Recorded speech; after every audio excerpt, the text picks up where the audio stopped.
21வது ஸ்லோகம்.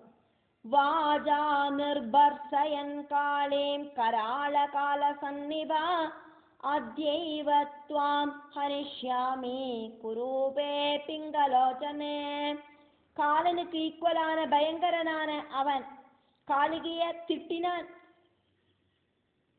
அழகில்லாதவளே, பூனையோடு கண்ணு இருக்கிறவளே, இப்ப நான் கொல்லுவேன் இப்படின்னு எல்லாம் அட்டாட்டஹாசம் பண்ணினான். 22வது ஸ்லோகம். இத்யுக்த்வா சஹசாகத்ய பரிகம் சிபதே யதா ஹுங்காரேணைவ தம்பஸ்ம சகார தரசாம்பிகா. இப்படி சொல்லிண்டே ஓடி வந்து பரிகத்தை அவளோட நேர பிரயோகிக்கிறதுக்கு ரெடியானோன அம்பிகை ஒரு ஹூங்கார சப்தத்தால அவனை பஸ்மமாக்கிட்டான். 23வது ஸ்லோகம். திருஷ்ட்வா பஸ்மீகிருதம் தைத்யம் சைனிகா பயவிஹ்வலா சக்ருப்பலாயனம் சத்யோ ஹாதாதேத்ய ப்ருவன் பதி.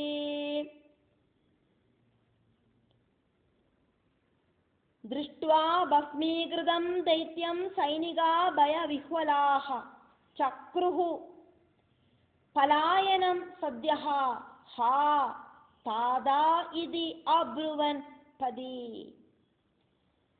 அவன் பஸ்மமானதை பார்த்துட்டு பயந்து போன சைனிகர்கள் அச்சச்சோ அப்படின்னு கூப்பிட்டு அழுதுண்டு வழிநீள ஓடினான். 24வது ஸ்லோகம்.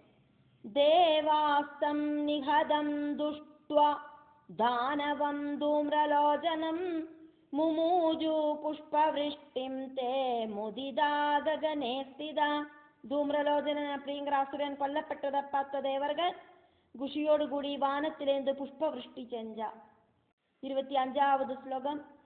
ரணபூமிஸ்ததா ராஜன் தாருணா சமபத்யதா நிஹதைர்தானவைரஸ்வைவ கரைச்ச வாரணைஸ்ததா.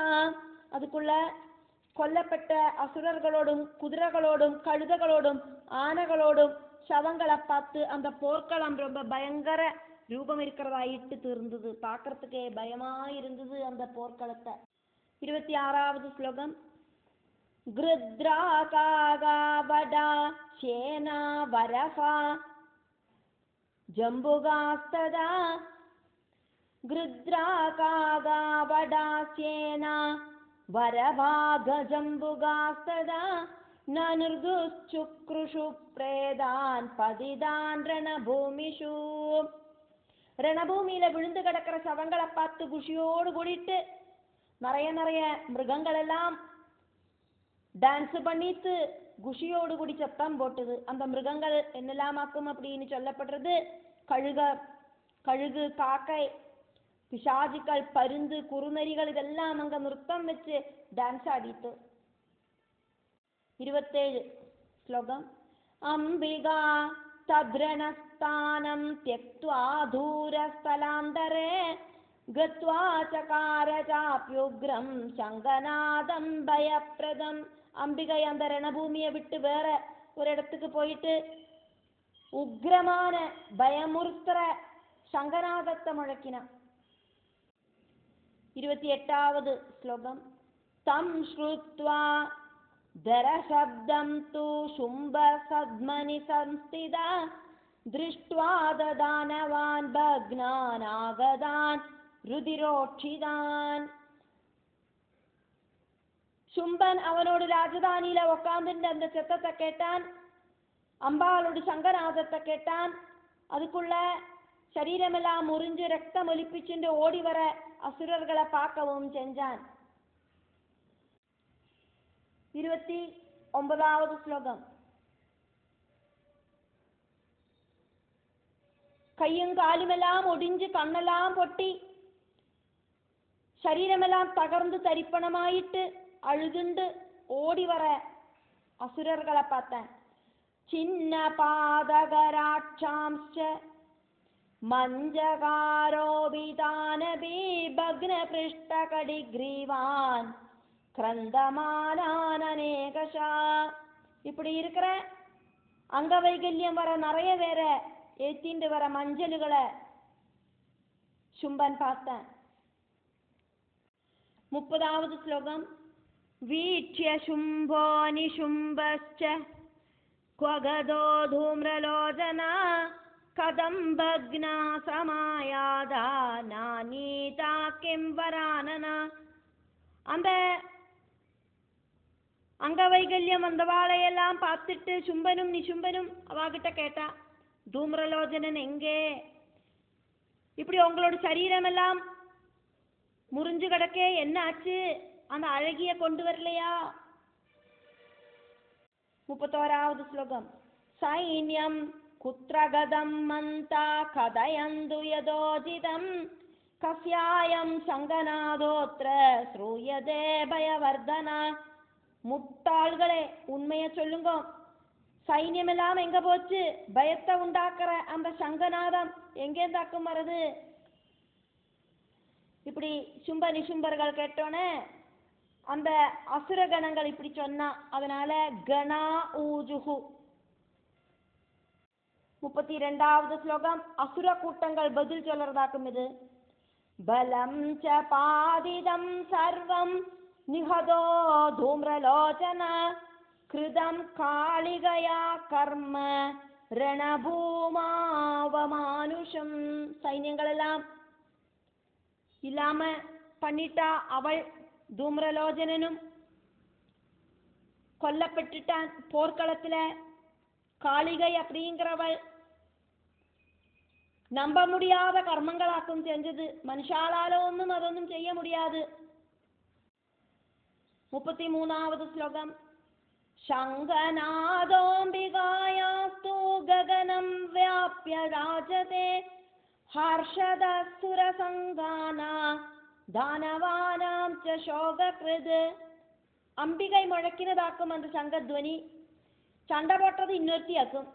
அவளோட பேரு காளி அப்படின்னு பேரு. தேவகணங்களுக்கு ரொம்ப குஷிப்படுத்துற சங்கநாதமாக்கும் அவள் முழக்கினா. அசுரர்களுக்கு சோகத்தை உண்டாக்குற சங்கநாதத்தை அவள் புறப்படுவிச்சா. வானம் ஃபுல்லா அவளோட இந்த சங்கநாதம் இப்படி பறந்தது. 34வது ஸ்லோகம். யதா நிபாதிதா சர்வே தேன கேசரிணா விவோ ரதாபக்னாஹயாச்சைவ பாணபாதைர்விநாசிதா. ராஜாவே, சும்ப நிசும்பர்களே, அந்த சிங்கம் எல்லாரையும் கீழே தட்டி போட்டன பானங்களால. ரதமெல்லாம் தகர்ந்து போச்சு, குதிரைகளும் கொல்லப்பட்டது. 35வது ஸ்லோகம். ககனஸ்தாசுராச்சக்ரு புஷ்பவிஷ்டிம் முதான்விதா திருஷ்ட்வா பக்னம் பலம் சர்வம் பாதிதம் தூம்ரலோச்சனம். சைன்யங்கள் எல்லாம் இல்லாம போனவன தூம்ரலோச்சனன் கீழே வீழ்த்தப்பட்டான். அதை பார்த்த தேவகணங்கள் வானத்திலிருந்து புஷ்பவிருஷ்டி பண்ணினான். 36வது ஸ்லோகம். நிச்சயஸ்து கிருதோஸ்மாபிர்ஜயோ நைவ பவேதிதி விசாரம் குரு ராஜேந்திரா மந்திரிபிர்மந்திரவித்தமை. ராஜசிரேஷ்டா, ஜெயிக்கிறதுக்கு முடியாது அப்படின்னு அப்பவே எங்களுக்கு தெரிஞ்சது. பலவித யோசனைகளை செஞ்சுண்டு எல்லா மந்திரிகளையும் கூட்டி சேர்த்தி வச்சுண்டு நீங்கள் நல்லா யோசனை பண்ணுங்க, அவளை ஜெயிக்க முடியுமா அப்படிங்கிறத. எங்களுக்கு புரிஞ்சாச்சு அவளை ஜெயிக்க முடியாது அப்படிங்கிறது. 37வது ஸ்லோகம். விஸ்மயோயம் மகாராஜா யதேகா ஜகதம்பிகா பவத்பி சஹ யுத்தாய சம்ஸ்திதா சைன்யவர்ஜிதா. மகாராஜாவே, இதாக்கும் ஆச்சரியம். ஜெகதம்பிகை தன்னந்தனியா சைன்யங்களொன்னும் இல்லாதக்கி உங்க 2 பேருகிட்டையும் யுத்தம் பண்றதுக்கு ரெடியா நின்று இருக்கா. 38வது ஸ்லோகம். நிர்பய ஏகாகினி பாலா நிர்பய ஏகாகினி பாலா சிம்ஹாரூடா மதோல்கடா சித்ரமேதன் மகாராஜா பாசதே அல்புத மஞ்சசா. பயமில்லாம தன்னந்தனியா ஒரு பொண்ணு சிங்கத்து மேல ஏறி உக்காந்து அகங்காரத்தோடு கூடிட்டு யுத்தம் பண்றதுக்கு வந்திருக்கு. மகாராஜாவே, இது விசித்திரம், நம்ப முடியல, ஆச்சரியம். 39வது ஸ்லோகம். சந்தேர்வா விக்கிரஹோ வாத்ய ஸ்தானம் நிர்யாணமேவ ச மந்திரயித்வா மகாராஜா குரு காரியம் யதாருஜே. அவகிட்ட சந்தி சம்பாஷணம் ஒன்றும் செய்ய முடியாது. இருந்தாலும் சந்தி செய்யறதுக்கான முயற்சியோ யுத்தம் பண்ணவோ அப்படி இல்லைன்னா இங்கேருந்து ஓடி போகவோ என்னவாக்கும் வேணும் அப்படின்னு மகாராஜாவே நீங்கள் மந்திரிகளுமாய் கூடி கலர்ந்து யோசனை பண்ணி உங்க விருப்பப்படி செஞ்சுக்குங்கோ, எங்களுக்கு இதுல ஒன்றும் சொல்லறதுக்கு இல்லை. 40வது ஸ்லோகம். தத் சந்நிதௌ பலம் நாஸ்தி ததாபி சத்ரு ஸ்தாபனா பார்ஷ்ணிக்ராஹாசுரா சர்வே பவிஷ்யந்தி கிலாபதே. அவகிட்ட ஒரு சைன்யமும் இல்லை. நீங்கள் சத்ருக்களை எல்லாம் இல்லாம பண்றவராக்கும் இருந்தா கூடியும் சொல்லுறோம். ஆபத்து வரத்த அவளுக்கு துணையாயிட்டு இந்த தேவர்கள் எல்லாம் வரமாட்டாளா என்ன? இப்ப அவள் தனியா நிக்கிறா, அதொன்னும் நீங்கள் ஈஸியா எடுத்துக்காதங்கோ. இப்ப அவள் தனியாதான் நிக்கிறா. ஆனா அவளுக்கு ஒரு ஆபத்து வரத்த இந்த தேவர்கள் எல்லாம் அவளுக்கு சப்போர்ட் ஆயிட்டு வரமாட்டாளா என்ன?